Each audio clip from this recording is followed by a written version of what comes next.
황교안 전 국무총리가 세월호 수사 당시 외압을 행사했다는 정황이 보도되면서 논란이 커지고 있습니다.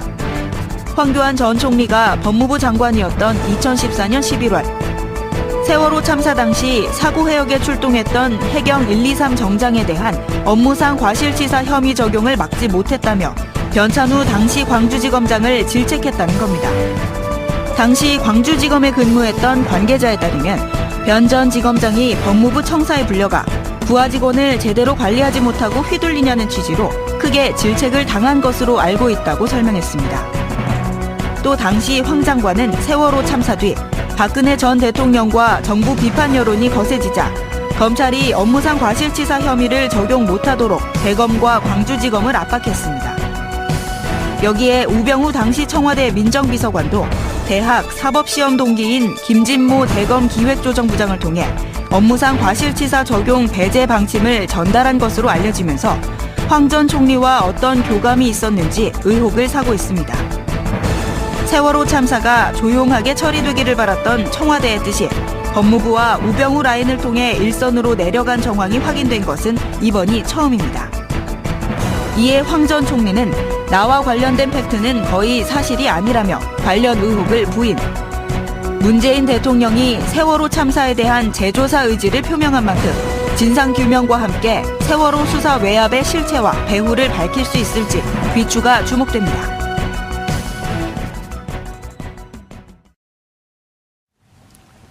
5월 29일 월요일 정봉주 품격시대 두 번째 이슈 들어가겠습니다. 황교안 전 총리가 세월호 수사 과정에서 외압을 행사했다는 의혹이 제기됐습니다. 세월호 참사에 대한 진실 규명을 원점부터 다시 해야 하는 이유가 하나 더 생긴 셈인데요. 이 문제와 관련해서 전문가 세 분 모시고 말씀 나눠보도록 하겠습니다. 고재열 시사인 기자 계속 자리하고 계시고요. 최강욱 변호사 자리하셨습니다. 안녕하세요. 예, 이정훈 평론가님 자리하셨습니다. 안녕하세요. 시청자 여러분들께서도 샵5400으로 다양한 의견 보내주시기 바라겠습니다. 자, 고재열 기자님. 네. 오늘 한겨레 신문에 특별 수사팀은 아니고요. 뭐죠? 특별 취재팀에서 정말 역대급 특종을 하나 터뜨렸어요. 예. 근데 기억을 되짚어 보시면 예. 특검 과정에서 세월호 수사 의혹 관련해 특히 우병우 전 민정수석 수사와 관련해서 예. 이 변찬후 재검장이 인터뷰를 하려다가 취소했었다라는 얘기를 그 얘기를 했죠. 누가 예. 했어요, 그거를? 손수호 변호사가 했었습니다. 아, 손수호 변호사가 했나요? 예. 그래서 저도 이제 그 인터뷰를 통해서 당사자를 통해서 그 수사 압력이 알려진다면 좀 의미가 있겠다 싶었는데 취소되어서 상당히 아쉬웠는데 지금 이제 인터뷰를 한 것은 아니지만 어쨌든 당시 이제 통화 대상자인 변찬후 지검장이 이건 아마 확인은 최소한 해줬겠죠. 왜냐하면 두 통화 대상자에서 황교안 전 총리는 확인 안 해준 사안이니까 이거는 이제 확인을 했을 텐데 황교안 전 이제 당시 법무부 장관일 때 무슨 검사장이 휘하 간부들을 컨트롤도 못하고 휘둘리느냐. 예. 그래서 123 정장에 대해서 과실치사제 적용된 것을 질책했는데 그 부분에 대해서 이것은 이제 장관의 직무 범위를 벗어난 명백한 직권남용인데 그것이 이 언론 보도를 통해서 지금 알려졌습니다. 예. 최강욱 변호사님. 예. 요 과정에 보니까 그 세 개 축이 나와요. 법무부. 예. 그 다음에 이제까지 계속 문제가 됐던 우병우 민정실이죠. 예. 예. 민정비서실. 예. 그 다음에 지금 새로 나온 게 이제 법무부. 예. 그리고 검찰. 지금 기사만 따르면은 법무부와 검찰이 충돌한 양상. 그렇게 보이는 거 아닌가요? 법무부가 청와대 지시를 받아서 어떻게든 검찰 수사에서 그 공무원의 책임을 묻는, 그러니까 해경의 책임을 묻는 부분을 빼려고 했었고요. 예. 핵심이 업무상 과실치사에 관한 부분인데, 예. 업무상 과실치사라는 거는 뭐냐면은 대표적으로 잘 알고 계시는 게 교통사고 같은 경우에 운전자가 업무상 과실치사로 처벌을 받죠. 예. 사망사고가 나면. 근데 현장에 출동한 해경이 제대로 조치를 하지 않았기 때문에. 123 정장. 그렇습니다. 예.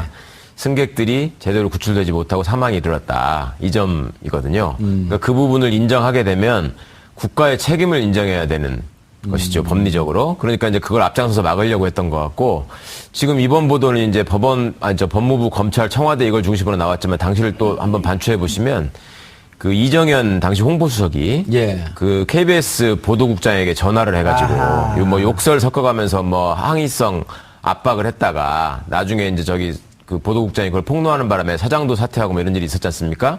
예. 그때도 해경이 잘못했다고 보도하지 마라. 이게 요지였습니다.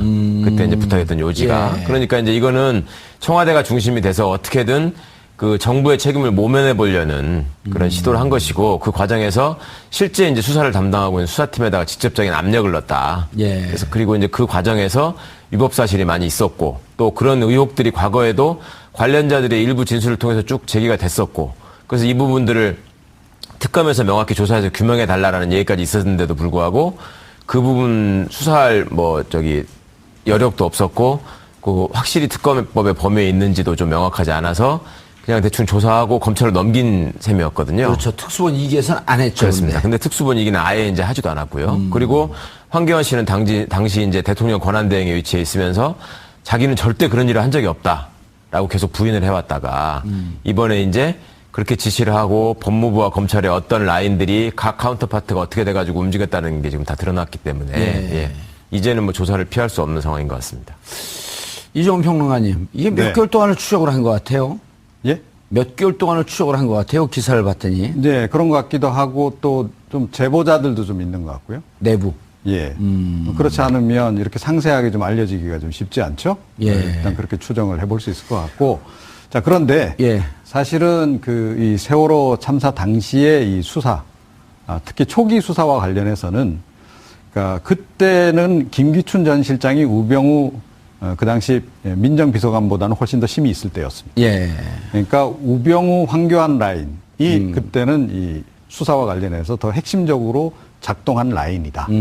우병우 이제 전 민정수석은 그 당시 이제 비서관으로 민정비서관으로 막 들어간 지 들어왔을 얼마 때죠. 안 돼서 예. 그러니까 약간 보조자 역할을 했다. 이렇게 보는 게 정확할 것 같습니다.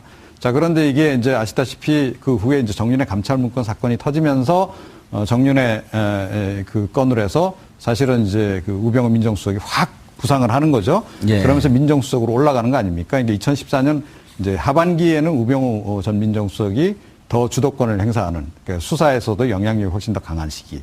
이렇게 일단 우리가 큰 그림을 그려놓고 접근하는 게 좀 좋을 것 같다. 예. 이렇게 생각을 하고요. 그런데 처음에 그러면 이 세월호 참사와 관련해서 청와대, 그러니까 김기춘 전 실장이 어떻게 몰고 가려고 했는지가 사실은 안종범 전 민정수석의 업무 일지에 나온다는 거죠.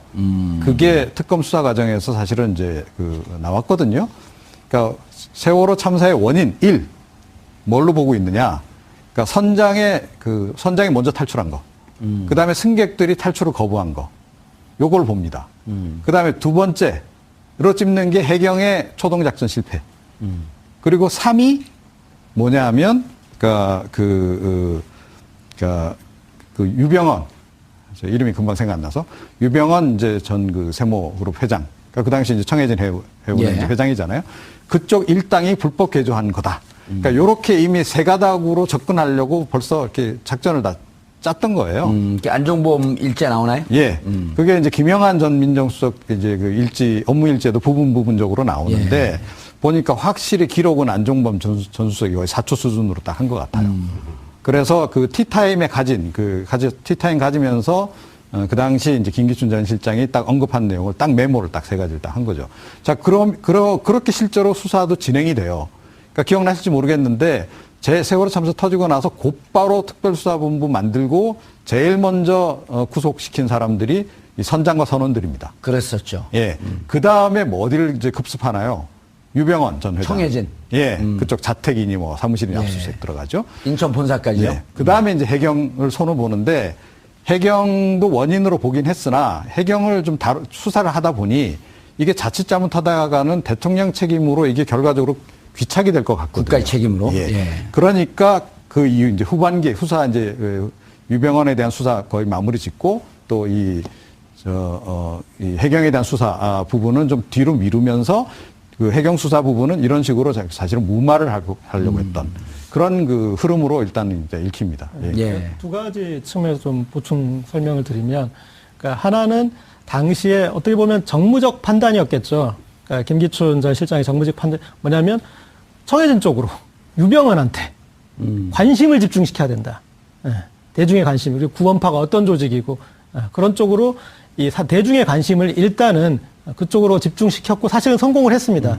그때는 유병은 도대체 어디 갔느냐. 나중에 이제 발견됐어도 이게 이 사람이 진짜가 맞느냐 아니냐 그런 식으로까지 국민적 관심에 그렇죠. 유병헌 회장에게 모든 관심을 몰았죠. 그렇죠. 그러니까 그 성공한 작전이었고 또 하나는 이 해경의 책임을 물을 때 보고 내용이 관건입니다. 그러니까 계속 청와대와 해경 간에서 보고했던 부분이 그 부분이 밝혀졌을 때 대통령이 난감해지는 거죠. 계속 청와대에서는 동영상 있느냐 그리고 VIP에 보고할 내용이나 그러니까 VIP의 지시 사항이 어떤 제대로 구조하라는 그런 부분들이 있지도 않고 요구하는 것은 이제 동영상이나 그런 부분들. 그래서 이게 구체적으로 당시 해경이 잘 못했다는 게 드러나는 것은 청와대가 세트로 같이 드러나는 것이었기 때문에 끊을 수밖에 없었다고 볼 수 있을 것 같습니다. 예, 최 변호사님. 예. 자, 이제 전체적인 그림 속에서 그러면 정부의 책임을 면하려고 하는 과정에서 이제 이런 문제들이 나온 거 아니에요? 예. 그러니까 이제 황교안 법무부 장관이 실질적으로 변찬호 광주지검장에게 직접 질책을 했다는 거 아닙니까? 예. 그러니까 업무상 과실치사를 적용해가지고 기소한 다음에 결국은 이제 영장이 기각되는 바람에 불구속 기소를 할 수밖에 없었는데 예. 변찬호 지검장한테 무슨 검사장이 부하들도 통솔을 못하고 그따위로 일을 하느냐 이렇게 얘기를 했고 얘기한 걸로 끝난 게 아니라 이제 다음 인사 때 좌천까지 시켰죠. 예. 광주지검 검사장을 하던 사람을 대검 광역부장으로 보냈는데 그 자리는 원래 후배가 하던 자리입니다. 그러니까 이제 지난번에 우리 윤석열 검사장 그 중앙지검장 예. 인사하고 나서 뭐 기수가 어떻고 이런 얘기 많이 나왔는데 그랬죠. 당시에 박근혜 정부 때만 해도 이 검찰의 기수를 굉장히 중요시하는 그 기수가 곧 그 상하 관계가 되고 서열이 되는 예. 이거를 뭐 아주 군과학조처럼 지키던 때인데 그 상황에서 그 변찬우 검사장을 대검 광역부장으로 보냈다는 얘기는 나가라는 얘기거든요. 뭐 실제로 변찬우 광역부장이 옷을 벗고 나왔습니다. 아, 임명 그쪽으로 발령되자마자 바로 옷을 벗나요? 조금 있다가 나왔습니다. 예. 예. 그러니까 이제 원래 고검장을 가야 될 사람을 거기다가 이제 좌천시킨 셈이 됐기 때문에 당시에도 말이 많았고 요게 이제 또 재밌는 것이 우리 그 변찬우 검사장 같은 경우에는 광주지검장을 했지만 경북대 출신이에요. 그 국세청에서 왜 도곡동 땅 사건 때문에 고초를 겪었던 안원구 국장하고 예. 동기입니다. 아하. 동기인데 예. 그 안원구 국장님 말씀을 들은 적이 있었는데 그때 하여튼 그렇게 밀려나고 나서 되게 분해했다. 변찬호 지검장이. 변찬호 검사장이. 그리고 중간중간에 이제 뭐 기자회견을 하겠다는 얘기도 일부 있었었고 뭐 기자들이 접촉을 하면은 얘기를 일부 해주기도 하고 지금 말하기 곤란하다고도 했었고 예. 그리고 이제 이번에 이 특종을 한 한겨레 팀이 지난번에 그 돈봉투 회식 사건을 특종한 바로 그 팀이에요. 그러니까 저는 그런 생각이 들더라고요. 이제 내부에서 지난번에 출연했을 때 제가 말씀드리기를 검찰이 이제 개혁도 눈앞에 두고 있지만 예. 신규 인사를 앞에 두고 있기 때문에 윗대를 다 쳐낸다. 예, 내부에서 이제 제보가 있을 예. 것이다라고 말씀을 드렸었는데 예. 뭐 그런 거의 일환으로 과거에 내부에서는 다 알고 있던 얘기들이 이제 권력에 짓눌러서 내지는 자기 출세욕 때문에 얘기를 안 하고 있다가 이제는 다 터져 나오는 거 아닌가. 예. 그리고 당시에 검사들 입장에서도 이 정말 그 심각한 참사를 맞이해서 나름의 역할을 하고 싶어 하지 않았겠습니까? 그래도 사람이라면. 그럼요. 그런 예. 상황에서 책임을 확실히 묻고자 하는데 이게 이제 권력이 개입하니까 그런 점에 대해서는 언젠가는 터질 일이 터졌다. 그렇게 보는 게 맞는 것 같습니다. 이평론가님, 네. 우병우 민정수석에게 물었어요. 변찬호 광주지검장에게 영행 전화하지 않았습니까? 나 전화 안 했습니다. 지금 이 기사 보니까 전화 안 했네요. 직접 전화한 적이 없어요. 아, 그렇죠. 근데 예. 이제 김진모 자기 동기, 현재 서울 남부지검장으로 이렇게 나오는데 대검 기획조정부장을 통해서 김진모 자기 동기고 친구를 통해서 변찬호 광주지검장에게 연락을 하라고 한 걸 봤더니 그때는 이제 청와대 들어온 지 초임이고 그렇죠. 바로 그거죠. 그러니까 예, 보조 축이면서 어쨌든 예. 직접 전화 안 했네. 우리가 괜한 걸 물어봤네. 그런 셈이죠. 예. 자, 그렇다고 해서 그러면 이제 이 죄가 면해지느냐 그건 아니다라는 예. 거죠. 그러니까 이번에도 이제 그 외압을 행사하는 이 과정들을 보게 되면 초반에는 황교안 그 전 총리가 상당히 중요한 역할을 하죠. 그러니까 김기춘 황교안 라인이 더 힘이 있던 시절에 그랬다가 이제 2014년 11월 달 뭐 이렇게 후반기로 넘어가게 되면 우병우 전 민정수석이 결국 뭐 수사 방해를 구체적으로 하는 거 아닙니까? 예. 그러니까 해경 그 서버 그 이렇게 압수수색하는 거에 대해서 뭐 이렇게 못하게 하고 이제 이런 조치들을 이제 취하는 이런 것들을 보면 확실히 이제 후반부로 가면서 역시 우병우 전 민정수석이 좀 힘이 세졌다라고 하는 것이 여기서도 좀 확인이 좀 예. 이제 되는 거죠. 예. 조금만 제가 보완을 해서 말씀드리자면 예.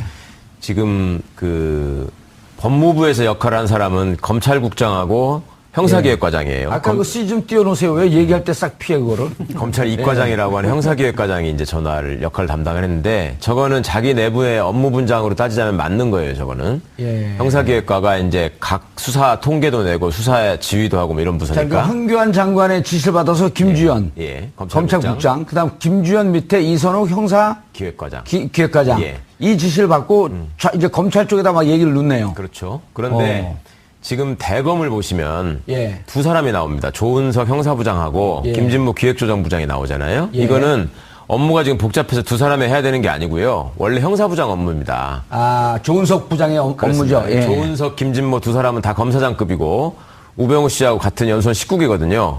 그런데 조은석 형사부장은 고대 출신이고 아하. 김진모 형사부장은 서울대 동기예요, 둘이. 예. 그다음에 김진모 부장이 저 변찬우 검사장하고 과거에 평검사 시절에 법무부에서 같이 근무를 했습니다. 누가요? 김진모. 아하. 김진모 예. 기획조정부장이. 그러니까 우병우 입장에서는 자기 친구한테 얘기하는 게 더 편한 것이고. 변창로가 선배죠, 근데. 그렇죠. 기수로 선배입니다. 예. 변찬우 검사장이 선배인데 과거에 이제 근무연이 김진모, 변찬우 둘이가 있었기 때문에 김진모 부장이 변찬우 저 검사장한테 전화를 해서 아, 형 왜 그래? 예. 어? 청와대 뜻이 이런데 병우가 이렇게 얘기하는데 그만 그 선에서 물러나는 게 좋겠어. 이렇게 얘기하기 편한 입장이거든요. 그러니까. 그러니까 찾았네요. 그러니까 우병우가 또 저 라인을. 그렇죠. 그러니까 저것이 단순히 그냥 뭐 검사장급이고 같은 동기고 이러니까 할 수 있는 거 아니냐를 떠나서 지금 공적인 업무를 사적인 인연을 통해서 지금 해결해 보려고 했단 말입니다. 예. 이런 점들이 지금 검찰이 갖고 있는 적폐라는 것이 어떻게 좀 정리돼야 할 것인가도 이번에 좀 함께. 그런데 저기서 이제 조은석 형사부장은 지금 뭐 제가 지금 본 바로는 예. 그러니까 약간 좀 비협조적으로 했던 거 아닌가요? 그래서 뭐 언성이 좀 오가고 뭐 이제 고성이 좀 오가고 뭐 이렇다는 얘기도 좀 나오고. 김주현 이제 검찰국장하고 이제 좀 견해가 네. 틀렸다고 하는 건데. 자, 이제 그러니까 사실은 이제 그 우회로를 찾은 격이 아닌가. 그렇게 보는 게 정확하지 않나. 그러니까 그림이 다 똑같이 표현되다 저기서 이제 보니까 다 공범으로 전체적으로 이렇게 보이는. 전체적으로 보면 김진태 검찰총장은 그때 당시에도 무슨 소문이 있었냐면 검찰 내에 힘이 없고 허공에 그냥 떠 있다 사상 누각처럼. 그리고 그 밑에 실질적으로 아까 말씀하셨던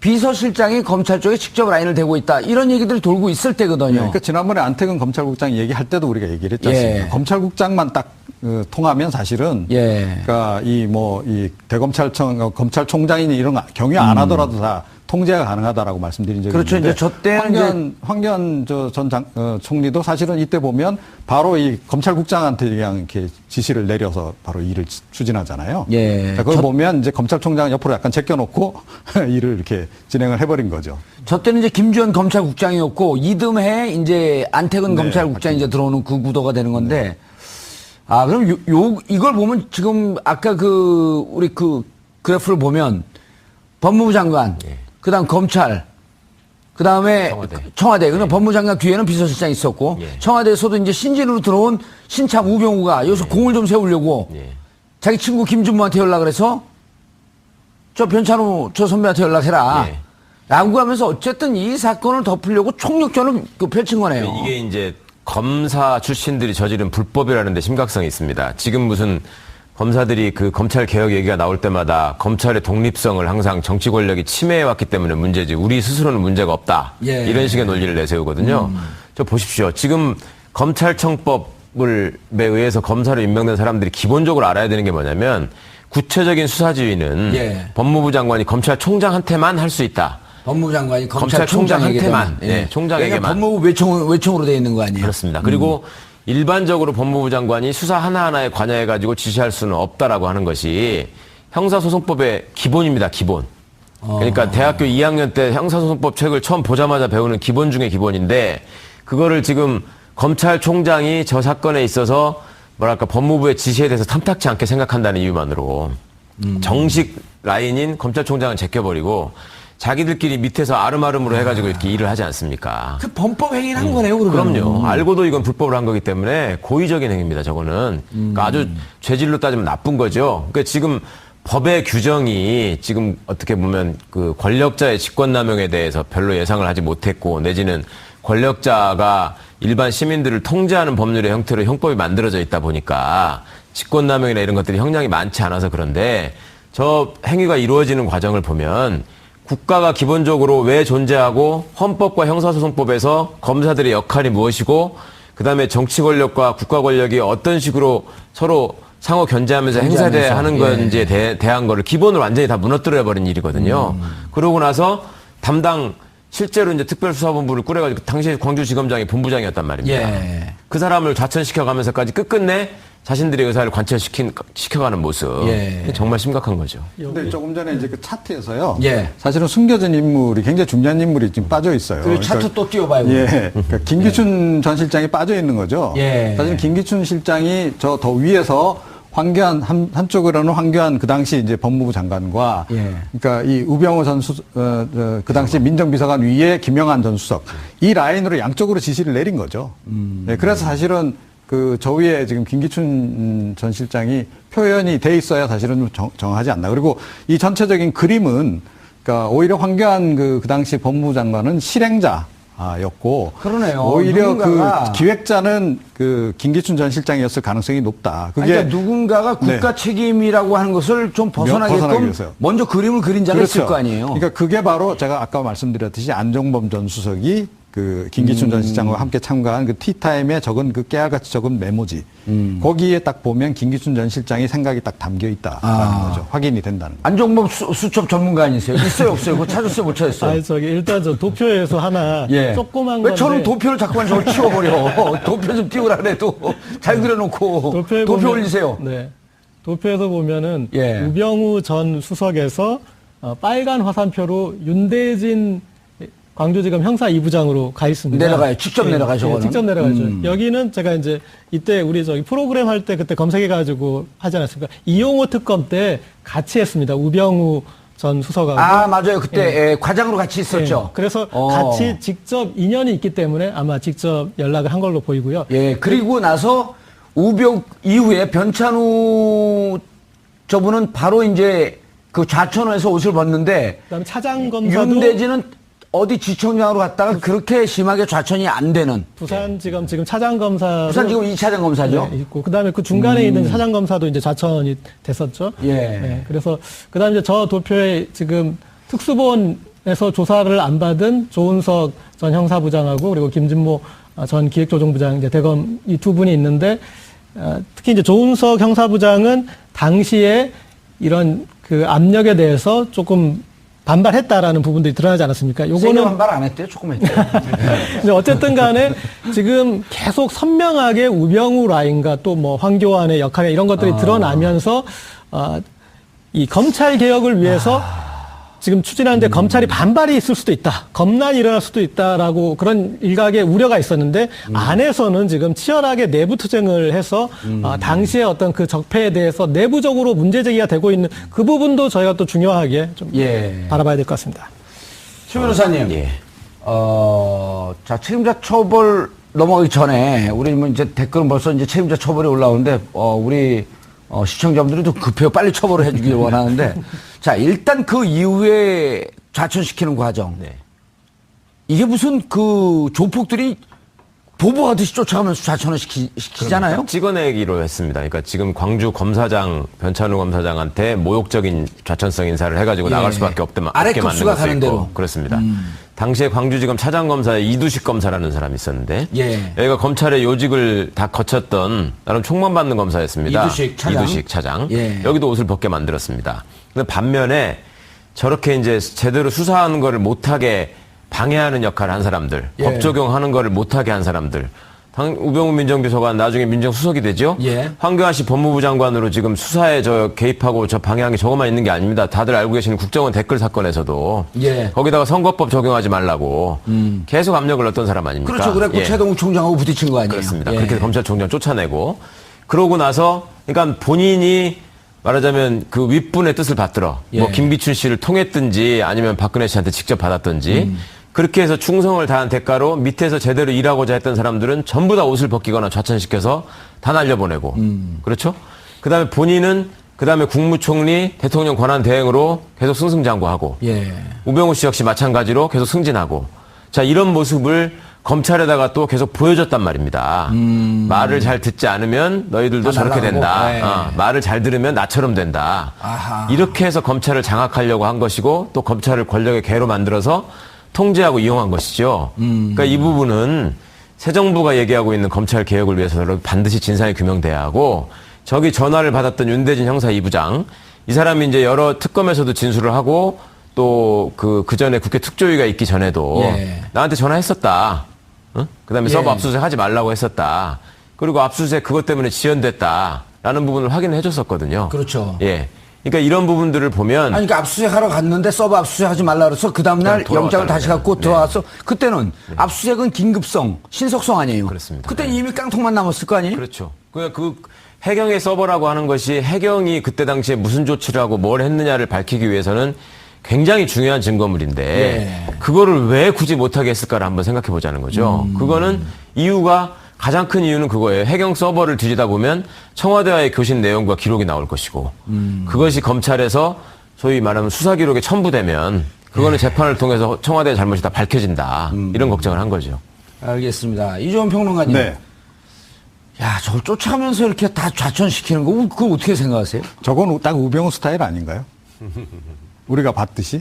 아. 그러니까 저 때는 우병우 전 수석이 상당히 이제 심의를 받기 시작하던 그렇죠. 시기였다라고 봐야 그리고 됩니다. 그 이듬해 2015년 5월, 네. 4월인가 5월에 민정수석이 되고, 네. 안택은 검찰국장을 시키고, 이제 안택은 검찰국장 인사권을 쥐고 있으니까. 네, 그렇습니다. 그러니까 그 과정들을 보면, 그러니까 이 인사보복 부분에서는 황교안 주연이 전 우병우일 총리보다는 것이다. 오히려 우병우 전 민정수석이 주도적 역할. 그래서 자기 라인으로 싹 바꾸면서 보복할 건 보복도 하고 예. 했을 가능성이 더 높지 않을까 이런 추정을 좀 해봅니다.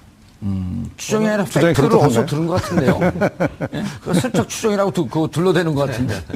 뭐 여러분들 다 보셨지 않습니까? 우병우 라인이 어떻게 포진되는지 그 이후에. 예. 좌천에서의 애프터 서비스가 상당히 인상적이었는데. 우리가 아니, 사람 죽었는데 그거 애프터 서비스라고 이렇게 전문용어로 희화시키면. 확인 사살이라고 하니까 예. 조은석 형사부장 같은 경우 보니까 이제 뒤에 동기가 있던 청주지검장 자리로 간 다음에 그 뒤에 다시 초임 검사장이 부임하는 사법연수원 부원장으로 부원장. 그러니까 예. 점점점 그러니까 두 번째는 더 낮추는 거죠. 예. 한 번 낮췄다가 두 번 낮추고 이게 언론 장악 과정에서 보면은 이제 KBS나 MBC에서 거기에 반발했던 간부들에게 두 번 징계하는 사례가 나타나요. 그러니까 이 뭐 기획 취재 했던 이제 팀장을 했던 그 기자를 부산지국으로 총국으로 보냈다가 여기 좀 불안하네 다시 더 지국으로 보내자 이렇게 해서 보내는 사례가 있는데 보내갖고 주차 관리시키고. 이제 이런 사례에서 보니까 이 조은석 형사부장에 대해서는 이제 두 번에 걸쳐서 인사 불이익을 준 부분이 결국 인상적입니다. 조은석 형사부장이 옷을 벗나요? 아닙니다. 그러니까 이거는 조금 제가 알고 있는 거하고 약간 다른데 예. 조은석 형사부장은 그 다음에 청주지검장을 갑니다. 예, 그러고 나서 청주지검장이요? 사법연수원 부원장을 가는데요. 그 전에 청주지검에서 했던 사건이 좀 무리하게 잘못된 게 있었습니다. 그래서 이제 검찰 내부에서는 그런 문책성도 좀 포함되어 있다 이렇게 생각을 하는데 또 일각에서 볼 때는 저 조은석 검사장이 또 호남 출신이거든요. 그러니까 이제 이런저런 것들을 복합적으로 생각하다 보면 또 물먹인 거 아니냐 이런 견해가 나올 수도 있겠습니다. 그런데 하여튼 저 부분은 그렇고요. 아까 제가 말씀드리다가 하나 지금 빼먹은 게 생각나서 그러는데 우병우 민정비서관이 당시에 김진모 검사장한테 대검 기획조정부장한테 예. 연락을 했다 그랬잖아요. 예. 그게 이제 대학 동기이고 연수원 동기이고 또 그렇기도 하지만 아주 뭐 친구라고 그러더라고요. 예, 저 김진모 씨가 이명박 정권에서 또 민정비서관을 했었어요. 이명박 청와대에서. 아. 네, 그때 이제 그 총리실 민간인 사찰 사건에 나중에 뭐 디가우징을 해서 뭐 증거를 없애고 이런 거 하지 않습니까? 예, 예. 그때 컨트롤 타워였거든요. 그러니까 민정비서관은 뭘 하는 건지 얘기하기가 둘이 서로 편한 거야. 예. 청와대의 잘못을 덮으려면. 예, 민정비서관, 그러니까 우병우는 박근혜 정부 시절에 민정비서관. 김진모가. 예. 김진모는 이제 이전에 예, MB 이명박 정부 시절에. 시절에 민정비서관 하니까 예. 민정비서관에 대해서 미리 김진모가 우병우에게 예. 미리 그 원포인트 레슨을 해줬을 가능성이 있네요. 그러니까 둘이는 서로 한마디만 해도 지금 상황에서 뭘 해야 되는 건지 아는 거죠. 그러니까 이제 우병우 씨 입장에서는 편한 거죠. 그런저런 얘기를 하기가. 거기다가 예. 김진모 검사장은 변찬우 검사장하고 또 개인적인 근무연도 있고 하니까 예. 야, 네가 좀 얘기해가지고 저기 좀 말 좀 듣게 해봐. 이런 거였겠죠. 지금 윤대진 광주지검 형사부장, 지금 부산지검 2차장 검사로 있는데 이분은 지금 그 부산지검 차장검사면 완전 계속 좌천의 길을 걸어가는 건 아니지 않나요? 그건 아닙니다. 거기는 이제 윤대진 검사는 소위 기자들 분들이 얘기하시기를 대윤 소윤 해가지고 예. 과거에 이제 중수부와 서울중검 특수부를 거치면서 윤석열 검사가 대윤, 예. 윤대진 검사가 소윤, 그래가지고 예. 뭐 둘이 같이 다닌다, 같이 하면서 중요한 수사를 많이 한다, 이렇게 이제 지목받았던 분인데 저기도 이제 그 학교로는 우병우보다 1년 선배예요. 윤대진 검사가. 오. 그런데 연수원 기수가 6기수 차이가 나요. 누가고요? 시험이 늦게 돼가지고. 아, 그럼 여기 24기인가요? 25기. 25기? 예. 오. 그렇다 보니 이제 과거에 중수부에서 같이 근무할 적에 근무원으로 얘기를 할 수 있는 상대라고 생각했겠지만 그 윤대진 검사 입장에서는 저거를 그대로 수용해서 따르기에는 자기는 일선 현장의 형사부장으로서 예. 그거를 그대로 수용할 수가 없었던 측면이 있을 겁니다. 그러니까 그 윤석열 검사가 과거에 국정원 댓글 사건 수사를 하면서 국정원 직원들 빨리 돌려보내 이런 지시를 거부했지 않습니까? 예. 그러니까 이제 마찬가지거든요. 윤대진 검사한테도 해경하지 마 이렇게 한 건데 그 다음 나가서 다음 나가서 또 받아갖고 했고. 또 한 예, 거 아니에요? 예. 그 윤대진 검사는 실질적으로 우병우 검사의 한 6년 후배, 선배네요? 아니 대학은 1년 선배고 네. 검찰로는 6년 후배고. 아, 우병우하고? 예, 예. 오. 아. 야, 그럼 이분은 과거에 우병우하고 무슨 그 이용호 특검 때 같이 근무했었다라고 할지라도 어쨌든 결은 다른 분이네요. 그렇죠. 이제 결과적으로 당시에는 이 압수수색의 어떤 시급을 다투는 사안이었기 때문에 거기에서 이렇게 그런 우전 수석의 우전 비서관의 말을 따르지 않은 것으로 봐서는 결을 다르게 봐줄 수가 있는 거죠, 충분히. 야, 그럼 이종훈 평론가님. 그 해경 수사 부분은요. 그러니까 예. 청와대가 첫 방침하고 이후 방침이 약간 좀 바뀐 것 같아요. 그래요? 그러니까 앞서 말씀드린 대로 처음에는 그러니까 해경도 굉장히 책임이 있다. 해경 쪽에 일단은 그래서 수사도 진행을 하고 했던 그렇죠. 거예요. 자, 그런데 이게 자칫 잘못하면 이제 국가 청와대 책임으로. 책임으로 또 박근혜 전 대통령의 책임이 이제 불똥이 튈 가능성이 높아지니까 예. 그 부분만 차단을 하려고 이제 시도를 한 거죠. 이제 그런 과정에서 이런 이제 외압들이 이제 발생하는 것이고 시점상으로도 보더라도 예. 이게 이제 2014년 거의 이제 후반기 접어들어서 일이잖아요. 그러니까 예. 처음에 그러니까 여름 내내는 사실은 뭐 그 관심을 끌었던 게 유병헌 회장 그 건이잖아요. 맞습니다. 예, 그러다가 그 건이 어느 정도 정리가 사망으로 뭐 어찌됐건 뭐 확인이 되고. 그러면서 뭐. 물밑으로는 자, 이 싸움이 계속 예, 벌어지고 그렇게 있었던 거네요. 되고 나니까 이제 국민적 관심도 이제는 해경 쪽으로 자연히 해경 예. 수사 쪽으로 도는 거죠. 자, 이렇게 되다 보니까 이거 자칫 잘못하다간 이거 큰일 나겠는데 싶으니까 그때 이제 수습에 들어간 그런 그 상황이라고. 윤석열 중앙지검장이 와서 세월호 사건을 다시 들여다보겠다. 이런 것에 대한 이미 특검 때 이런 거에 대한 사전 인지가 좀 있었을 거라고 그렇게 보이세요? 당연히 있었죠. 그러니까 조금 전에 말씀드리지 않았습니까? 그러니까 안종범 전 수석의 그 수첩에 이 내용이 딱 나온단 말이에요. 그리고 김영한 전 민정수석 같은 경우에도 비망록에 이 예. 관련 내용이 굉장히 많이 나오지 않습니까? 세월호 7시간 또 규명하는 게 또 특검의 또 주 임무 가운데 하나였었고 그런데 제대로 못했단 말이에요. 미진하다라고 생각을 할 겁니다. 그래서 아마 이 부분도 앞으로 하지 않을까 이렇게 생각합니다. 예. 최강 변호사님, 특검에서 특수본 2기로 넘길 때 재청구하게 되면 우병우 수석에 대해서 100% 영장이 발부될 것이다. 결국 안 됐단 말이에요. 그럼 이제 세월호 지금 재수사 다시 들여다보겠다 했는데 이 황교안이나 이 수사를 막은 사람들이 무슨 법에 저촉이 되는 건가요? 그러니까 우선적으로 직권남용이고요. 예. 그다음에 이게 참 나쁜 것이 지금 과거 특검이 수사를 할 적에 윤대진 부장이 진술서를 제출한 걸로 알고 있습니다. 예. 그때는 우병우 전 수석의 직권남용과 관련한 혐의와 관련해서 이제 얘기를 한 거고, 그다음에 그런 자료들이 다 그대로 검찰로 넘어갔죠. 그런데 기억하시겠습니다만 얼마 전에 검찰이 기소를 하면서 우병우 씨를 위증 부분으로만 한정을 해서 기소를 했어요. 예. 그러니까 해경에 수사하지 말라고 했던 부분은 어차피 나중에 보니까 수사할 거를 다 했기 때문에 그거는 무슨 권리행사 방해까지 이루어지지 않아서 강요죄를 적용할 수가 없고 그냥 그때 청문회에 나와가지고 자기가 수사팀에다가 전화한 적이 없다라고 얘기한 것이 거짓말로 밝혀졌기 때문에 위증으로 기소한다. 사실이네요. 전화한 적 없네, 수사팀에. 김준모 그렇습니다. 통해서 했네. 예. 예. 그러니까 이런 것들을 검찰이 자기 내부 식구들을 조사하기 싫으니까 덮어버린 꼴입니다. 예. 그러니까 이거는 직무유기와 직권남용의 점을 들어서 다시 한번 밝혀야 될 지점이 되고요. 그다음에 검찰이 앞으로 황교안. 제대로 검찰청법위반. 거듭나기 위해서라도 예. 지금 검찰청법에 정해진 절차나 수사지휘의 형식이나 이런 것들이 왜 이렇게 다 형해화돼 버렸는지 그리고 그런 것들이 다 형해화된 상태에서 지시를 받은 그 아래 국장급이나 뭐 과장급의 참모들이 그렇게 움직이면 안 된다는 거 아는 사람들이 왜 저런 짓을 다 했는지 뻔히 알면서 예. 그 뭘 믿고 저렇게 했는지 이유는 하나입니다. 권력이 시키는 일이고 권력이 좋아하는 일이고 권력의 눈치를 봐야지 자기가 출세하니까 저렇게 한 거 아닙니까? 그러니까 저렇게 하기 위해서는 어떤 제도 개선이 이루어져야 되겠는지에 대해서도 국민들께서도 함께 생각해 보셔야 될 것 같고 검사들도 정말 깊이 반성해야 될 일이라고 알겠습니다. 이종훈 평론가 짧게. 그러니까 우병우 수사농단 관련한 국정조사를 제대로 해야 될 것 같아요. 그러니까 앞서 말씀드린 대로 전쯤에 주장한 건데. 예, 앞서 말씀드린 바와 마찬가지로 이 인사 보복에는 우병우 전 수석이 개입했을 적극 했을 가능성도 굉장히 있고 예. 그다음에 정의나 감찰 문건 부분도 지금 다시 조사를 좀 해야 되는 거 아닙니까? 거기도 이렇게 또 우병우가 보면 나타나네. 그렇죠. 우병우 전 수석의 부상과 부상하는 그 과정 전체가 이거하고 다 연관이 있어요. 세월호 참사부터 시작해서. 그렇기 때문에 우병우 전 민정수석에 대한 국정조사를 실시를 해야 이게 좀 답이 보일 거다. 이렇게 수사 방해에 대한 국정조사를 하자. 그렇죠. 알겠습니다. 듣던 중 제일 반가운 소리네요. 네. 세월호 참사를 수사하던 광주지검 소속 검사들에 대해 외압을 행사한 것은 우병우 전 수석만의 일이 아니었습니다. 황교안 법무부 장관도 이 수사 방해에 적극 나섰다는 언론 보도가 나왔습니다. 우리 귀를 의심케 하는 내용입니다. 이들이 국가 권력을 사유화해서 온갖 범죄 행위를 저지른 정황은 국정농단 사건을 조사하는 과정에서 모두 나온 것 같지만 사실은 표면적인 것에 불과했던 것 같습니다.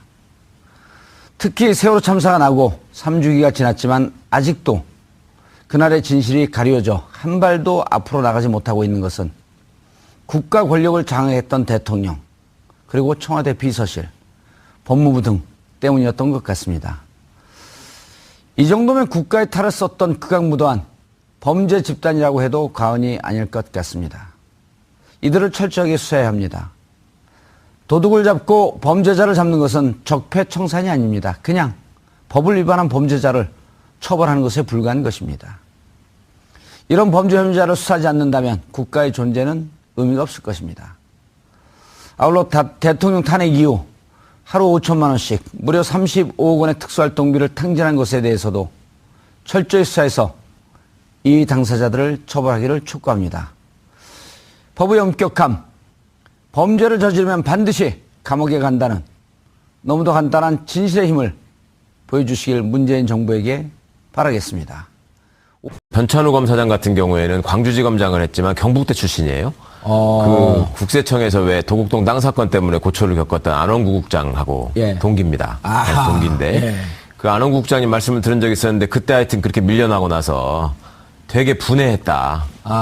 변찬우 지검장이. 변찬우 검사장이. 그리고 중간중간에 이제 뭐 기자회견을 하겠다는 얘기도 일부 있었었고, 뭐 기자들이 접촉을 하면은 얘기를 일부 해주기도 하고, 지금 말하기 곤란하다고도 했었고. 예. 그리고 이제 이번에 이 특종을 한 한겨레 팀이 지난번에 그 돈봉투 회식 사건을 특종한 바로 그 팀이에요. 그러니까 저는 그런 생각이 들더라고요. 이제 내부에서 지난번에 출연했을 때 제가 말씀드리기를 검찰이 이제 개혁도 눈앞에 두고 있지만 예. 신규 인사를 앞에 두고 있기 때문에 윗대를 다 쳐낸다. 예, 내부에서 이제 제보가 있을 예. 것이다라고 말씀을 드렸었는데 예. 뭐 그런 거의 일환으로 과거에 내부에서는 다 알고 있던 얘기들이 이제 권력에 짓눌러서 내지는 자기 출세욕 때문에 얘기를 안 하고 있다가 이제는 다 터져 나오는 거 아닌가. 예. 그리고 당시에 검사들 입장에서도 이 정말 그 심각한 참사를 맞이해서 나름의 역할을 하고 싶어 하지 않았겠습니까? 그래도 사람이라면 그럼요. 그런 예. 상황에서 책임을 확실히 묻고자 하는데 이게 이제 권력이 개입하니까 그런 점에 대해서는 언젠가는 터질 일이 터졌다. 그렇게 보는 게 맞는 것 같습니다. 이평론가님, 네. 우병우 민정수석에게 물었어요. 변찬우 광주지검장에게 영행 전화하지 않았습니까? 나 전화 안 했습니다. 지금 이 기사 보니까 전화 안 했네요. 직접 전화한 적이 없어요. 그렇죠. 근데 예. 이제 김진모 자기 동기, 현재 서울 남부지검장으로 이렇게 나오는데 대검기획조정부장을 통해서 김진모 자기 동기고 친구를 통해서 변찬우 광주지검장에게 연락을 한 걸 하라고 한 걸 봤더니 그때는 이제 청와대 들어온 지 초임이고 그렇죠. 바로 그거죠. 그러니까 보조 축이면서 어쨌든 직접 전화 안 했네. 우리가 괜한 걸 물어봤네. 그런 셈이죠. 예. 자, 그렇다고 해서 그러면 이제 이 죄가 면해지느냐 그건 아니다라는 예. 거죠. 그러니까 이번에도 이제 그 외압을 행사하는 이 과정들을 보게 되면 초반에는 황교안 그 전 총리가 상당히 중요한 역할을 하죠. 그러니까 김기춘 황교안 라인이 더 힘이 있던 시절에 그랬다가 이제 2014년 11월 달 뭐 이렇게 후반기로 넘어가게 되면 우병우 전 민정수석이 결국 뭐 수사 방해를 구체적으로 하는 거 아닙니까? 예. 그러니까 해경 그 서버 그 이렇게 압수수색하는 거에 대해서 뭐 이렇게 못하게 하고 이제 이런 조치들을 이제 취하는 이런 것들을 보면 확실히 이제 후반부로 가면서 역시 우병우 전 민정수석이 좀 힘이 세졌다라고 하는 것이 여기서도 좀 확인이 좀 이제 되는 거죠. 예. 조금만 제가 보완을 해서 말씀드리자면 예. 지금 그 법무부에서 역할을 한 사람은 검찰국장하고 형사기획과장이에요. 아까 그 C 좀 띄워놓으세요. 왜 얘기할 때 싹 피해 그거를? 검찰 이과장이라고 하는 형사기획과장이 이제 전화를 역할을 담당을 했는데 저거는 자기 내부의 업무 분장으로 따지자면 맞는 거예요. 저거는 예. 형사기획과가 이제 각 수사 통계도 내고 수사 지휘도 하고 뭐 이런 자, 그 부서니까. 황교안 장관의 지시를 받아서 김주현 예. 검찰국장, 그다음 김주현 밑에 이선욱 형사 기획과장. 기획과장 예. 이 지시를 받고 이제 검찰 쪽에 이제는 뭐 조사를 피할 수 없는 상황인 것 같습니다. 이종훈 평론가님 이게 몇 네. 개월 동안을 추적을 한 것 같아요. 예? 몇 개월 동안을 추적을 한 것 같아요. 기사를 봤더니 네, 그런 것 같기도 하고 또 좀 제보자들도 좀 있는 것 같고요. 내부. 예. 그렇지 않으면 이렇게 상세하게 좀 알려지기가 좀 쉽지 않죠? 예. 네, 일단 그렇게 추정을 해볼 수 있을 것 같고. 자, 그런데 예. 사실은 그 이 세월호 참사 당시의 이 수사, 특히 초기 수사와 관련해서는 그러니까 그때는 김기춘 전 실장이 우병우 그 당시 민정비서관보다는 훨씬 더 힘이 있을 때였습니다. 예.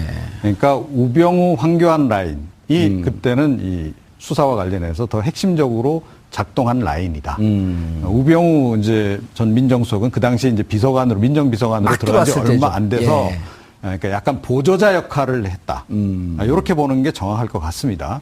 자, 그런데 이게 이제 아시다시피 그 후에 이제 정윤회 감찰문건 사건이 터지면서 정윤회 그 건으로 해서 사실은 이제 그 우병우 민정수석이 확 부상을 하는 거죠. 예. 그러면서 민정수석으로 올라가는 거 아닙니까? 이게 2014년 이제 하반기에는 우병우 전 민정수석이 더 주도권을 행사하는 그러니까 수사에서도 영향력이 훨씬 더 강한 시기.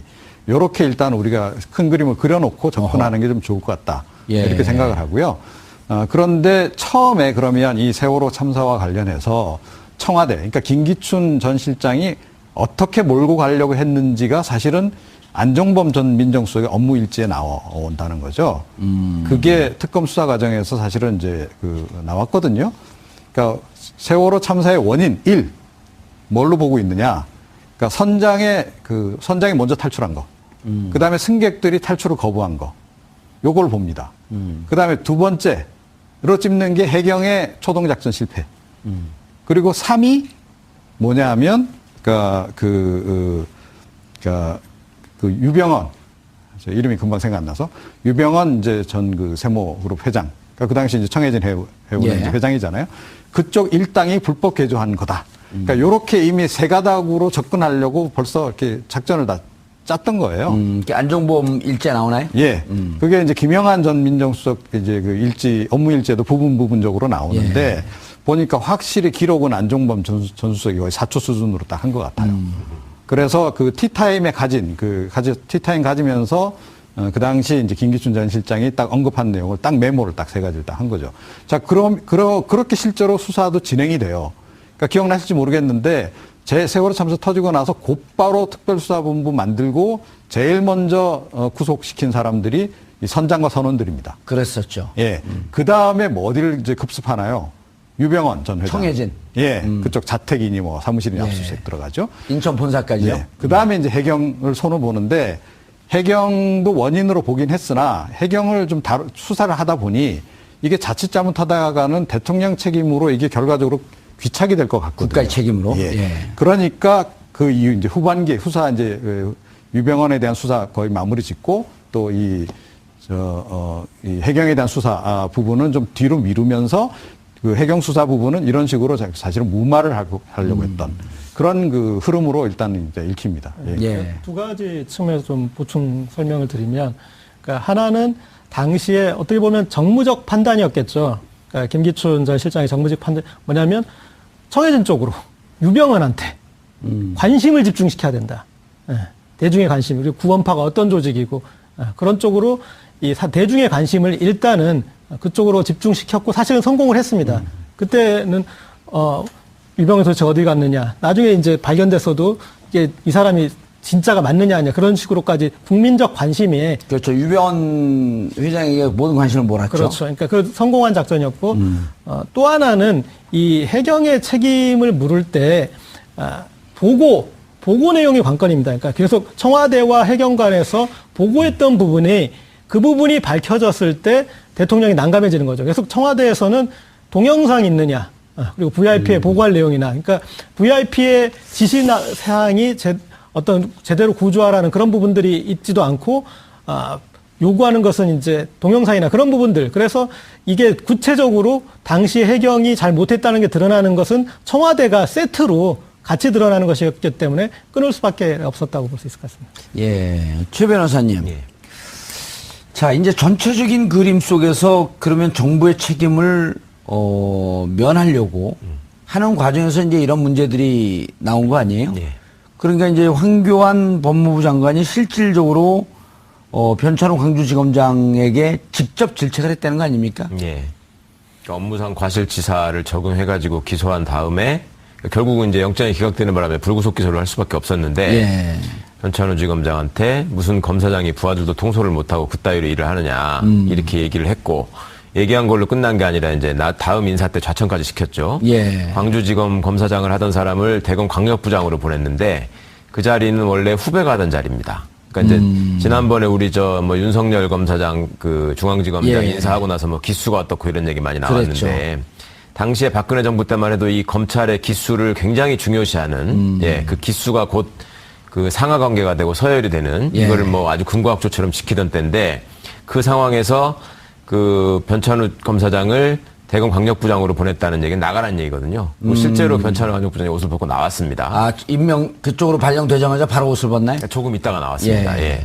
그러니까 이제 원래 고검장을 가야 될 사람을 거기다가 이제 좌천시킨 셈이 됐기 때문에 당시에도 말이 많았고 여기 이제 또 재밌는 것이 우리 그 지금 이제 인터뷰를 한 것은 아니지만 어쨌든 당시 이제 통화 대상자인 변찬우 지검장이 이건 아마 확인은 최소한 해줬겠죠. 왜냐하면 두 통화 대상자에서 황교안 전 총리는 확인 안 해준 사안이니까 이거는 이제 확인을 했을 텐데 황교안 전 이제 당시 법무부 장관일 때 무슨 검사장이 휘하 간부들 컨트롤도 못하고 휘둘리느냐. 예. 그래서 1, 2, 3 정장에 대해서 과실치사제 적용된 것을 질책했는데 그 부분에 대해서 이것은 이제 장관의 직무 범위를 벗어난 명백한 직권남용인데 그것이 이 언론 보도를 통해서 지금 알려졌습니다. 예.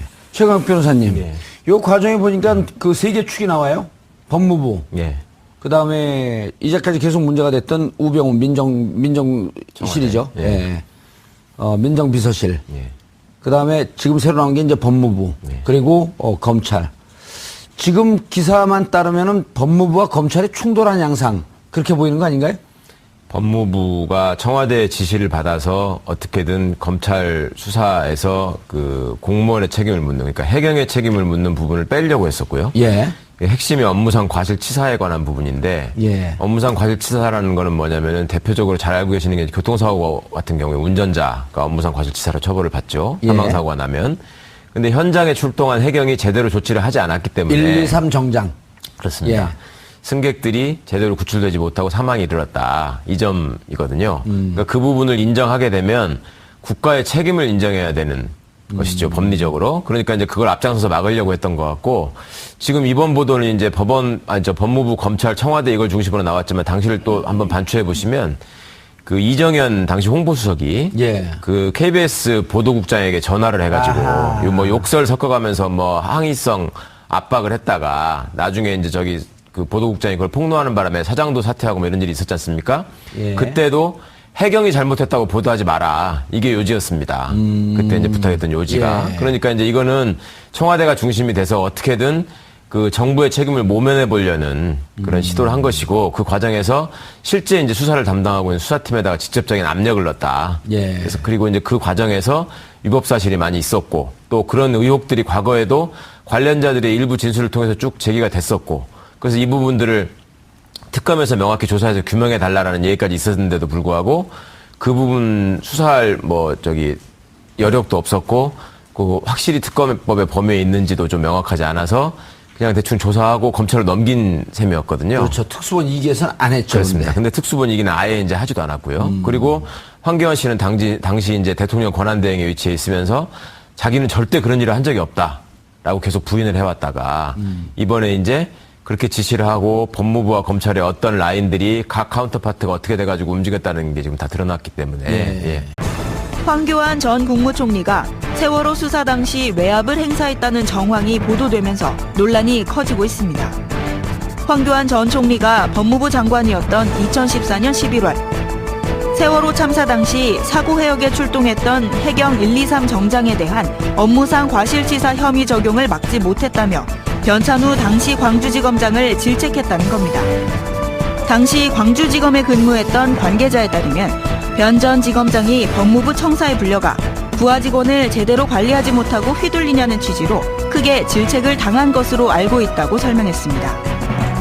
또 당시 황 장관은 세월호 참사 뒤 박근혜 전 대통령과 정부 비판 여론이 거세지자 검찰이 업무상 과실치사 혐의를 적용 못하도록 대검과 광주지검을 압박했습니다. 여기에 우병우 당시 청와대 민정비서관도 대학 사법시험 동기인 김진모 대검 기획조정부장을 통해 업무상 과실치사 적용 배제 방침을 전달한 것으로 알려지면서 황 전 총리와 어떤 교감이 있었는지 의혹을 사고 있습니다. 세월호 참사가 조용하게 처리되기를 바랐던 청와대의 뜻이 법무부와 우병우 라인을 통해 일선으로 내려간 정황이 확인된 것은 이번이 처음입니다. 이에 황 전 총리는 나와 관련된 팩트는 거의 사실이 아니라며 관련 의혹을 부인. 문재인 대통령이 세월호 참사에 대한 재조사 의지를 표명한 만큼 진상규명과 함께 세월호 수사 외압의 실체와 배후를 밝힐 수 있을지 귀추가 주목됩니다.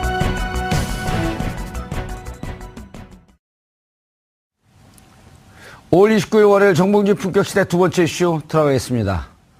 황교안 전 총리가 세월호 수사 과정에서 외압을 행사했다는 의혹이 제기됐습니다. 세월호 참사에 대한 진실 규명을 원점부터 다시 해야 하는 이유가 하나 더 생긴 셈인데요. 이 문제와 관련해서 전문가 세 분 모시고 말씀 나눠보도록 하겠습니다. 고재열 시사인 기자 계속 자리하고 계시고요. 최강욱 변호사 자리하셨습니다. 안녕하세요. 예, 이정훈 평론가님 자리하셨습니다. 안녕하세요. 시청자 여러분들께서도 샵5400으로 다양한 의견 보내주시기 바라겠습니다. 자, 고재열 기자님. 네. 오늘 한겨레 신문에 특별 수사팀은 아니고요. 뭐죠?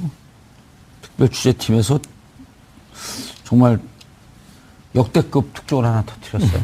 예. 근데 기억을 되짚어 보시면 예. 특검 과정에서 세월호 수사 의혹 관련해 특히 우병우 전 민정수석 수사와 관련해서 예.